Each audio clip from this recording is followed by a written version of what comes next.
bad faith arguments. Yesterday, this was a major tactic utilized by the trolls that were attacking my account. Bad faith arguments is when you deliberately misunderstand or misinterpret others, often to the point of absurdity. In the example I gave, I was sitting in a parked car with my daughter in an empty loading and unloading zone. I readily stated that I was unequivocally in the wrong for my car's placement. However, that was merely set up for the moral of the story. The meat and potatoes of this story is that Violet began to take responsibility for my choices.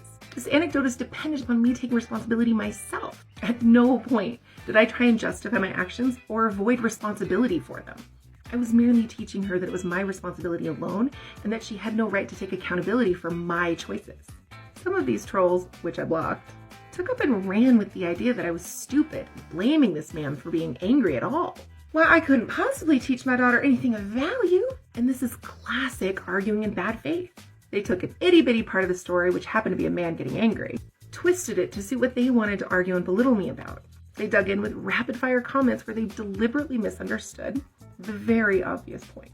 Then they mischaracterized me as a stupid woman who didn't have any value to add. This is often an effective strategy because it pulls the conversation away from the real issues and leaves you debating semantics. And heaven forbid you respond with any kind of frustration, because then they double down with words like emotional and hysterical. I am so glad that I have the privilege of teaching my daughter that this is a red flag that she can be aware of and run from. I teach her that she has the power to control the conversation she engages in. It's perfectly valid to refuse to engage in